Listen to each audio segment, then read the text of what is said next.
Muy buenas tardes, tengan todos ustedes, amables televidentes, lectores y radioescuchas de Pensar Ético.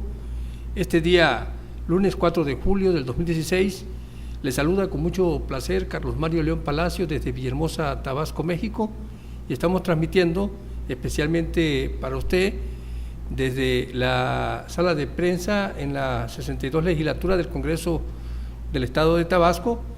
Bueno, en este esfuerzo de televisión pública y de información que consideramos importante para usted, y estamos revisando el libro que nos obsequiaron el día de antier, después de un evento en el Partido del Trabajo sobre Margarita Maza de Juárez, y que escribe Ángeles Mendieta Latorre, como ya lo habíamos comentado en el video pasado, pero nos llama la atención una carta que escribe la señora Margarita, donde describe a Juárez con perspicacia, dice, y dice aquí: señor Benito Juárez, mi estimado Juárez, o sea, su esposa se dirige hacia Juárez, ayer recibí tu cartita de 8 de junio y he visto con gusto que sigues sin novedad y que te preparabas para salir del Paso del Norte.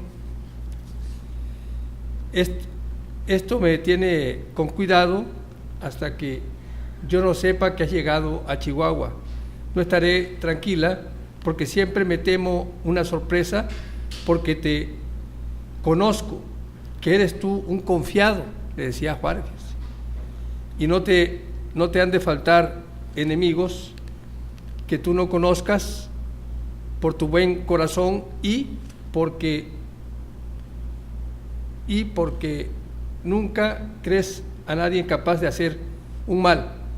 Ten mucho cuidado y procura no ser tan confiado. Es una de las cosas que siempre me tiene muy sobresaltada y pensando tristezas, porque yo creo que tus enemigos han de hacer cuanto esté de su parte por hacerte un mal. Cuídate y ten presente que tú eres el único consuelo, y solo la esperanza de volver a verte me hace tener alguna tranquilidad. Y bueno, esto es para que veamos la forma en que en esos tiempos, en el siglo XIX, prácticamente a mediados del siglo XIX, pues se comunicaba Margarita Maza de Juárez con Benito Juárez, ¿no? Y la confianza que Juárez tenía en la civilidad, a pesar de que los conflictos armados eran muchos y que se enfrentaron en sus tiempos, ¿verdad? Pues confiaba en la civilidad por aquello de el acercamiento que tuvo al estudio de el derecho y los conocimientos en esa materia, que para el caso dejó huella indeleble con su frase celebrada, que entre los hombres y entre las naciones el respeto al derecho ajeno es la paz.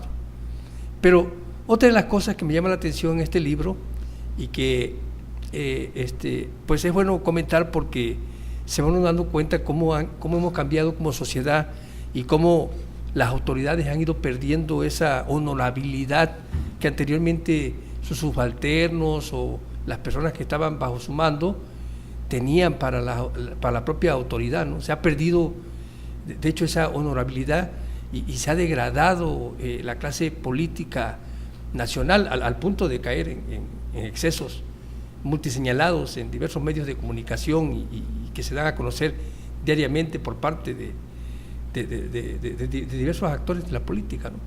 Y bueno, aprobaciones de leyes inapropiadas, señalamientos racistas contra indígenas, y todo eso es lo que se ha tenido que vivir en el México actual, ¿no? Y ese cambio que de veras pues se ve un cambio radical, ¿no? Extremoso. O sea, por ejemplo, si nosotros observamos aquí, una ocasión decide salir Margarita Maza de Juárez sin avisarle a Juárez para ir a su encuentro, y José Antonio Gamboa, uno de la gente de Juárez, de los trabajadores de Juárez, inmediatamente hace un telegrama y dice: telegrama recibido en Puebla, diciembre 3 de 1862 a las 11:26 de la mañana. Señor presidente, Margarita, tu señora, se alborotó ayer para irte a ver y esta mañana ha salido en la diligencia con el señor Núñez, ¿verdad? Y la señora Mata y 2 criados. Aunque ella no quería que te avisara, lo hago para que dispongas lo que creas conveniente para tu llegada. Quedo enteramente a tus órdenes en mi empleo y personalmente, como siempre, tu afectísimo besa tu mano. Tu afectísimo besa tu mano. José Antonio Gamboa. Entonces, es para que veamos la forma en que antes los funcionarios públicos entre sí se trataban y cómo trataban a aquel que poseía la investidura, aquel que poseía el voto de las personas, la aceptación de los ciudadanos. O sea, cómo era el respeto tan extremo que para dirigirse a ellos se tenía que concluir el escrito diciendo que, como siempre, tu afectísimo besa tu mano. En los tiempos actuales yo no creo que a alguien le quede ganas de besarle la mano a alguno de sus jefes, pero por tantas anomalías que se han detectado y de las cuales se han dado cuenta en los tiempos que vivimos, ¿no? Y que para el caso pues han lastimado la sana convivencia, la paz social, se carece de seguridad pública, hay problemas serios, o sea, no tienen esa honorabilidad que anteriormente poseían las personas que tenían la oportunidad de estar en un cargo público o representar a los ciudadanos, y en estos momentos, bueno, todo eso se ha perdido, y por supuesto son cosas que debemos de recuperar en el sentido de la honorabilidad, ¿no? hacia el comportamiento que deben de tener las personas que representan a los ciudadanos y el respeto que deben de manifestar hacia los ciudadanos también, ¿no? Porque cuando eso se pierde, por supuesto que se pierde el respeto hacia ellos, ¿no? Y entonces inicia esa falta de respeto por parte de los gobernados hacia los gobernantes por no tener el tacto que debieron de haber tenido, ¿verdad? Y no darse cuenta que en realidad son gente que dependen del recurso que nosotros generamos como ciudadanos y bueno, eso es lo que estamos viviendo actualmente en nuestro país, ¿no? Y en nuestro estado de Tabasco pues se puede dar cuenta con todos los problemas que se enfrentan diariamente y que, bueno, ha sido una descomposición que ha venido desde hace muchos años a la fecha, pero actualmente está asentado en el gobierno del estado de Tabasco, ¿no? Y bueno, lastima el desarrollo inclusive económico y social del estado, ¿no? Pero bueno, pasando a otro tema y en relación a la labor que viene realizando la 62 legislatura a través de sus comisiones y el trabajo que realiza en este periodo de receso que tienen y que, bueno, que ya nos hablaron de que posteriormente va a haber periodos extraordinarios para poder tratar temas importantes en el Estado, ¿no? Como los empréstitos a los presidentes municipales, que debe ser autorizado por supuesto por el Congreso, como aquí lo dijimos antes, y que se comprueba con la entrega de los proyectos por parte de los presidentes municipales al Congreso del Estado, para que el día de la sesión extraordinaria que se tenga que tocar el tema, bueno, puedan ser estudiados estos proyectos y puedan ser aprobados los empréstitos en el Pleno, ¿no? Y bueno, aquí tenemos un boletín de la Dirección de Comunicación y Relaciones Públicas del Congreso del Estado de Tabasco, de la 62 legislatura, nos dice: realizan taller de lenguaje incluyente de género, con la finalidad de eliminar el lenguaje sexista y contribuir a eliminar la violencia de género, así como promover una mayor equidad entre hombres y mujeres. La Comisión de Equidad y Género del Congreso del Estado organizó un taller denominado Introducción al lenguaje incluyente de género. La presidenta de la citada comisión, Leticia Palacio Caballero, expresó que el objetivo de este taller es promover que las mujeres tengan un mayor conocimiento sobre los cuales, sobre cuáles son sus derechos, más conocimiento sobre sus derechos, así como para prevenir y erradicar la discriminación de género y que pueda identificar conductas de violencia verbal. Dice, abundó que los talleres que ha organizado esta comisión están enfocados a generar una cultura de respeto hacia las mujeres, así como contribuir a propiciar una mayor equidad y erradicar conductas discriminatorias. El taller fue impartido por por la psicóloga Natividad Pérez Solán, precisó que es primordial que las mujeres conozcan cuáles son sus derechos y las leyes que las amparan, para así tener la oportunidad de alzar la voz y exigir el respeto. Entonces, aquí coincidimos con este boletín y con esta información, ¿verdad?, que se vierte desde la Comisión de Equidad y Género del Congreso del Estado, que preside Leticia Palacios Caballero, porque nosotros aquí hemos hablado de eso, ¿no?, que tenemos que conocer más sobre las leyes para saber cuáles son nuestros derechos, y las obligaciones, pues sus las cumplimos, ¿no?, porque desde el momento que estamos generando presupuesto público y todos los funcionarios o servidores públicos tienen acceso a su recurso, ¿verdad?, o emolumentos o el dinero que cobran quincenalmente, bueno, pues nosotros estamos cumpliendo porque hay un presupuesto que se genera con nuestros impuestos, ¿no? Entonces, ahora ellos tienen que cumplir con la responsabilidad que les marca la propia ley, ¿no?, que le da razón de existencia, como las leyes orgánicas de los municipios, del Congreso, todas las instituciones de los 3 niveles tienen leyes orgánicas y reglamentos en los que se deben basar para poder realizar su trabajo, ¿no? Y solamente lo que tienen que hacer es apegarse a eso, y bueno, cuando los ciudadanos conocen también sobre los problemas sociales y cuáles son sus derechos y cómo se puede identificar una agresión verbal, bueno, pues es también es defensa del propio derecho humano que tenemos, ¿no?, a ser aceptados de la forma que seamos, ¿no? Y en otro de los boletines que nos envían de la Dirección de Convención Social y Relaciones Públicas del Congreso del Estado, nos dicen que recorre Comisión de Protección Civil las instalaciones de Serapac, región Sabana.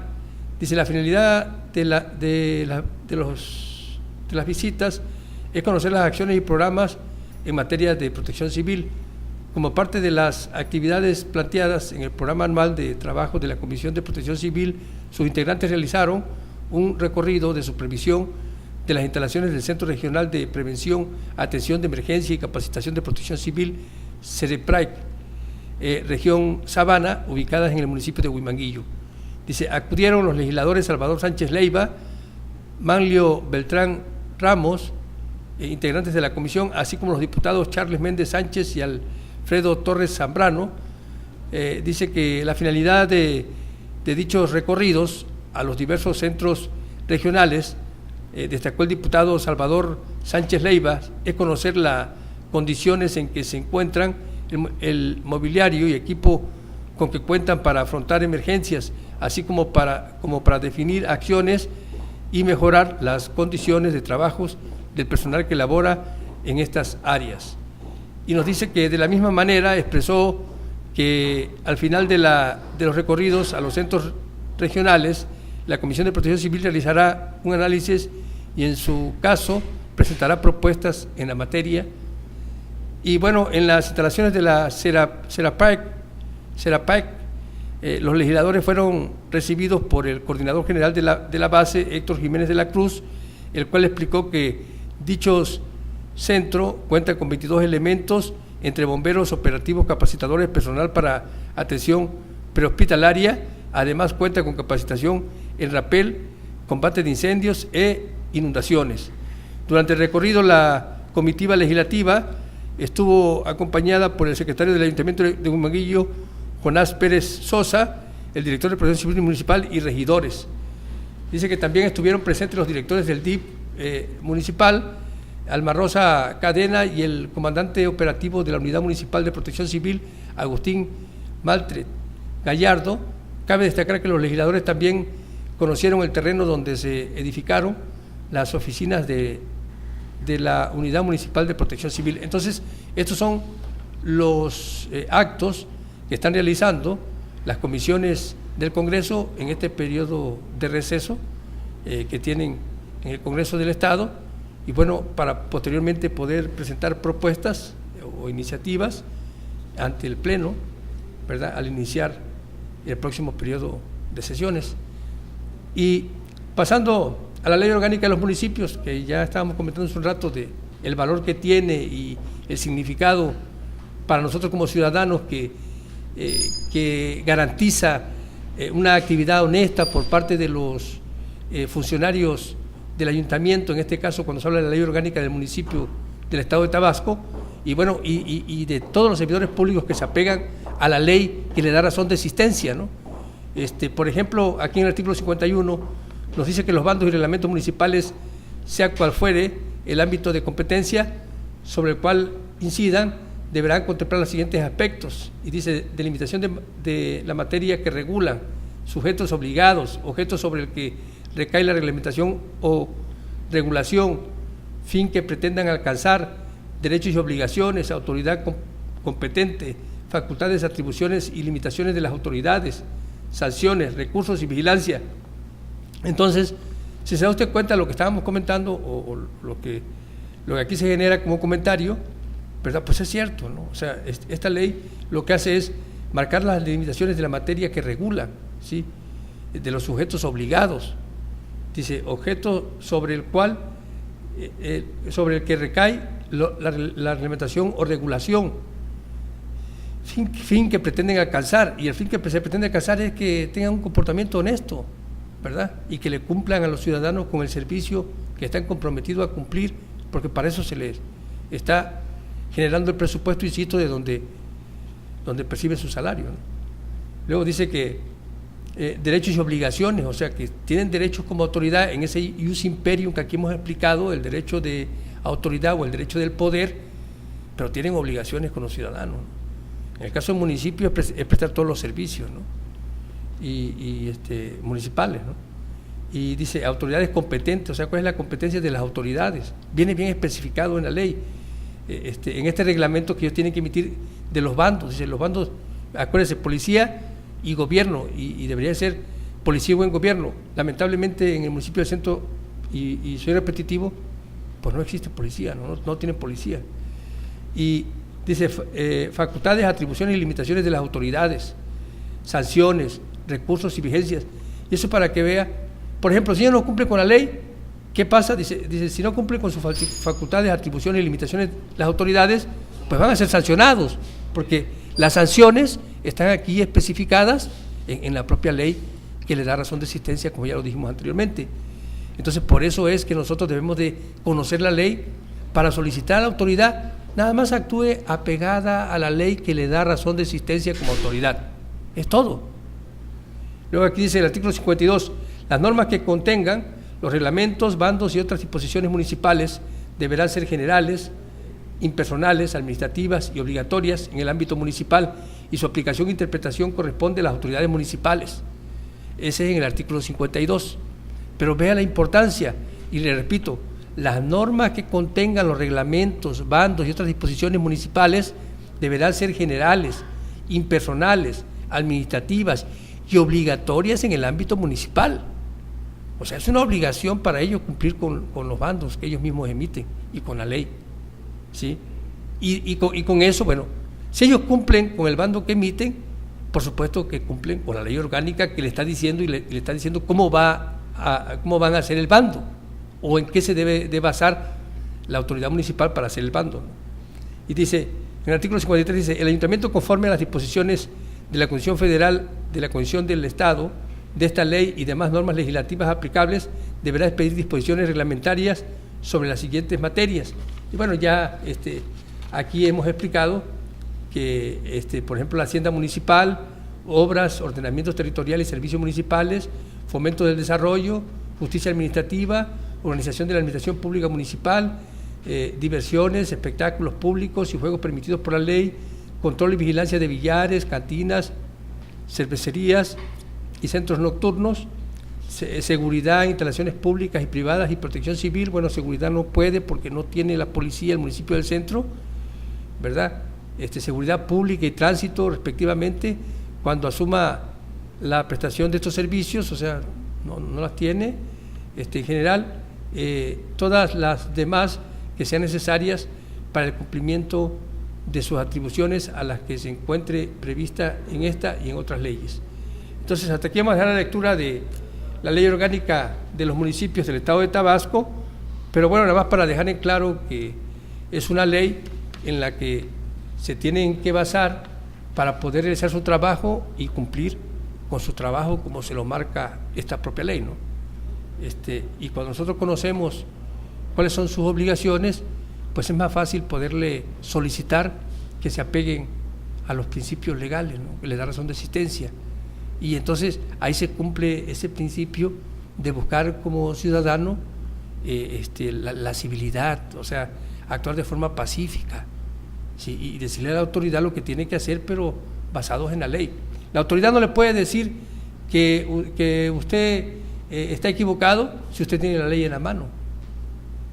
O sea, si usted tiene la ley en la mano y le está diciendo, mire, usted debe de actuar de esta manera, así debe de actuar, porque la ley así se lo está diciendo. Entonces, pero reclamarlo así es hacerlo de una forma civilizada, y eso encamina a la sociedad a la paz.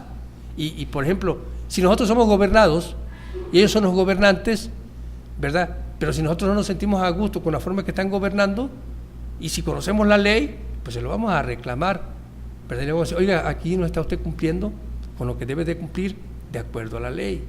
Y para que usted sea una autoridad, debe de apegarse a los principios legales, y no lo está haciendo.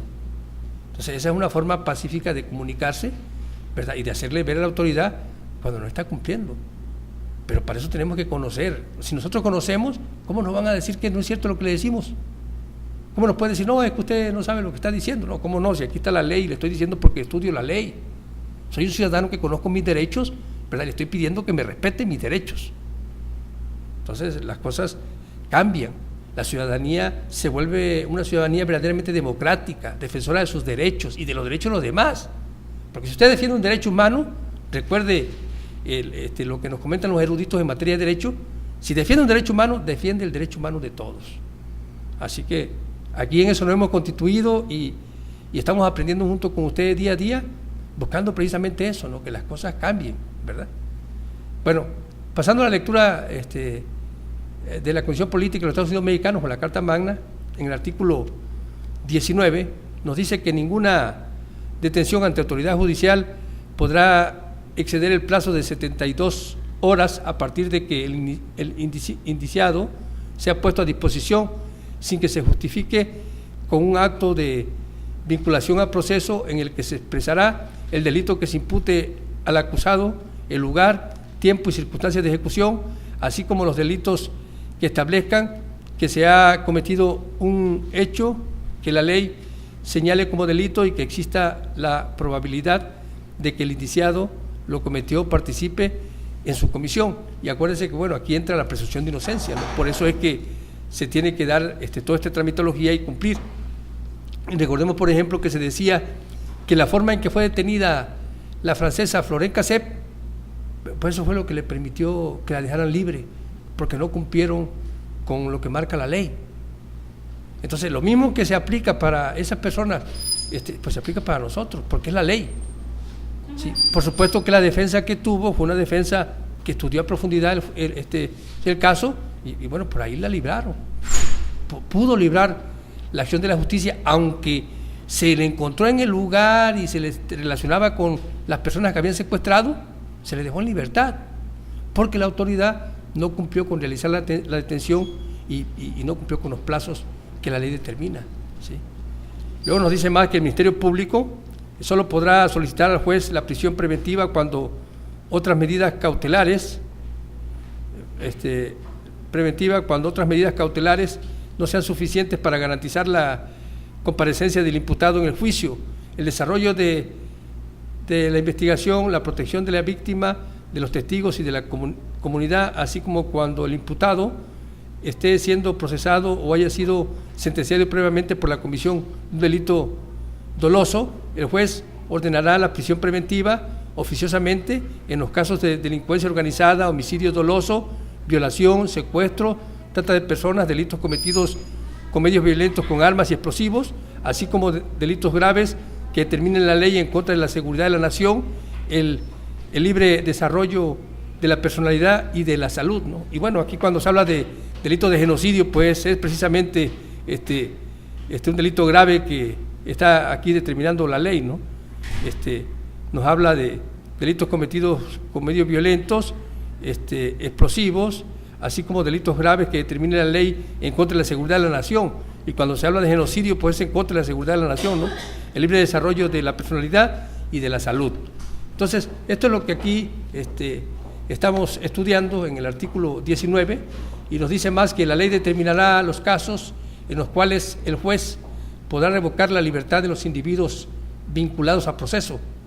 Y nos dice que el plazo para dictar el auto de vinculación a proceso podrá prorrogarse únicamente a petición del indiciado en la forma que señale la ley.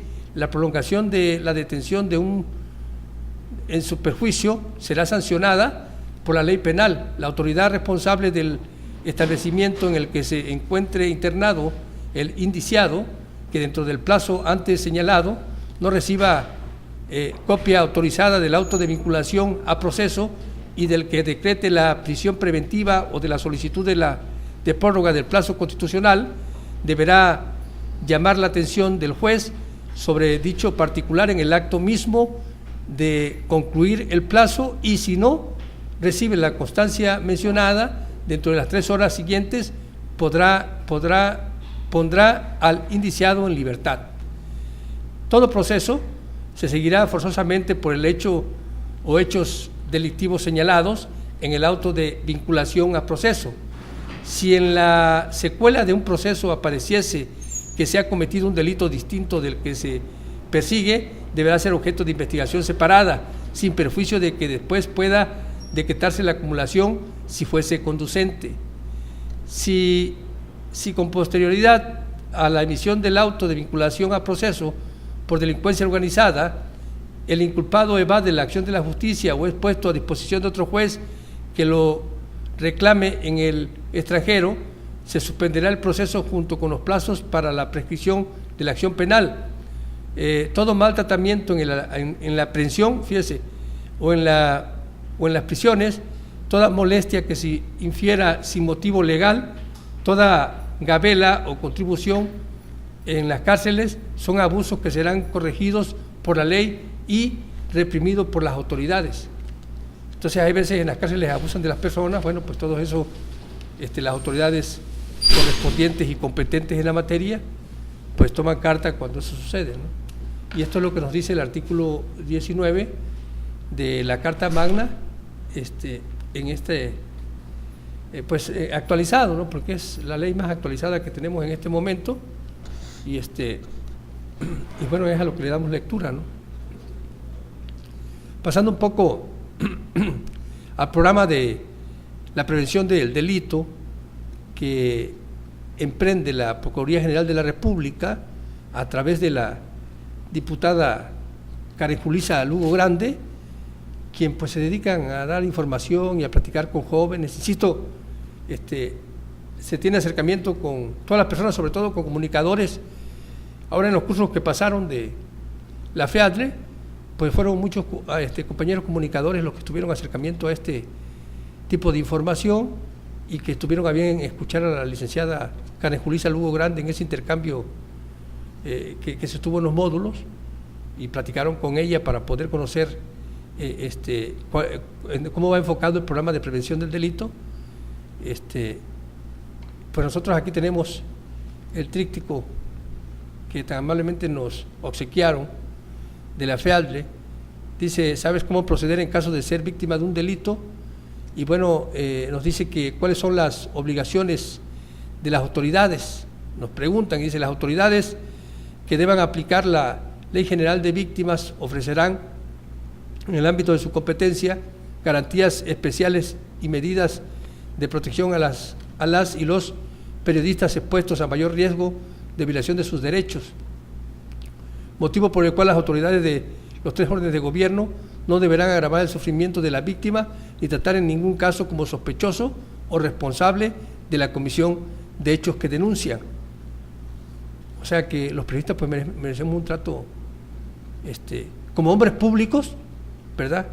Y dedicados a la investigación de la información, pues digo, merecemos un trato diferente al que muchas veces nos dan, porque tenemos acceso a mucha información importante que para el caso muchas veces no se da a conocer por no poner en riesgo la seguridad de la nación también, ¿no?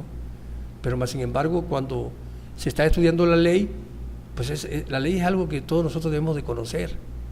O sea, las cosas que en la ley están plasmadas, usted debe de conocerla como ciudadano, habitante de Porque es cuando se habla, dice, no, ahora vienen las votaciones y viene la renovación del moderno contrato social.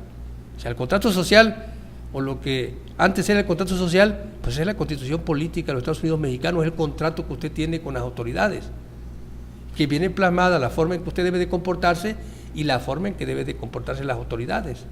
Y si cuando aquí los derechos se les está protegiendo de esta manera, ¿verdad? Es para que se prevengan delitos, ¿no? Pero cuando los periodistas denunciamos, por supuesto que lo que esperamos es que la autoridad actúe, ¿no?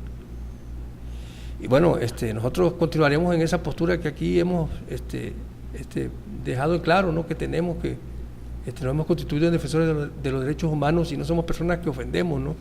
Muchas veces las personas que no me han seguido puntualmente en mi trabajo, pues puede pensar de que uno a veces se excede y ofende, ¿no? Pero no, es que las cosas que se están enfrentando en la actualidad son cosas muy serias que ponen en riesgo hasta nuestra existencia, ¿no?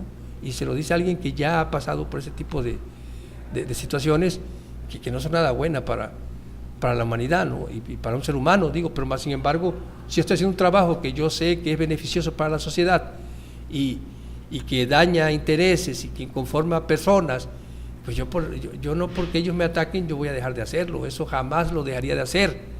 Así que pueden hacer muchas cosas, sí, pero aquí vamos a seguir en la misma postura, porque es una decisión que tomamos de servir a nuestra sociedad, ¿sí? A través de este humilde medio de información, ¿verdad?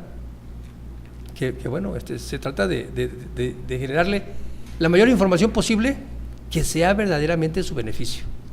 Y bueno, en este caso de la prevención del delito, del programa de la PGR que dirige la licenciada Karen Julicia Lugo Grande, pues también nos habla del manual de prevención de delitos cometidos contra la libertad de expresión.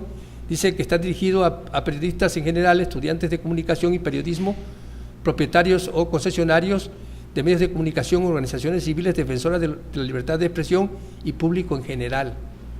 Se ha desarrollado en conjunto con periodistas y especialistas en el tema de libertad de expresión de diferentes entidades federativas. Está diseñado por y para periodistas, comunicadoras y comunicadores del país con el objetivo de disminuir el riesgo de la actividad periodística. Y bueno, aquí ya en los cursos nos han explicado, ¿verdad?, qué es lo que tenemos que hacer como periodistas que estamos dedicados a informarle a usted y a decirle cosas que hay veces inconforma a funcionarios públicos y que bueno, se corre ese riesgo de que pueda uno ser atacado, ¿no?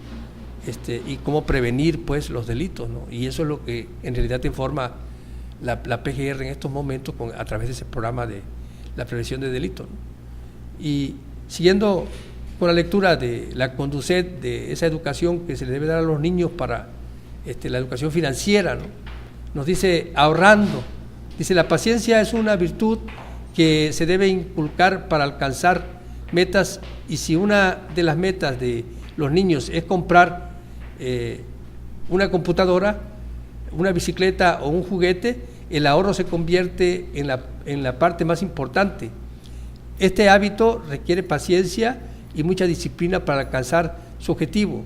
Hay que enseñarles a guardar una cantidad fija en el presupuesto, así podrá hacer cuentas y estimar en cuánto tiempo juntarán el dinero que necesitan para su meta. Es bueno ahorrar en una alcancía, pero también es importante que comprendan que las instituciones financieras autorizadas a través de productos y servicios financieros nos ayudan al buen manejo de nuestro dinero. Entonces, esta es la forma en que nosotros podemos ir encaminando la enseñanza financiera a nuestros hijos y bueno, para que cuando lleguen a alcanzar la mayoría de edad sean personas que conozcan bien a bien sobre los movimientos financieros que pueden hacer para llevar una vida más feliz y más cómoda, ¿no? Bueno, aprendamos juntos con Carlos León. Gracias, muchas gracias por escucharme y espero verdaderamente sea de su agrado. Gracias.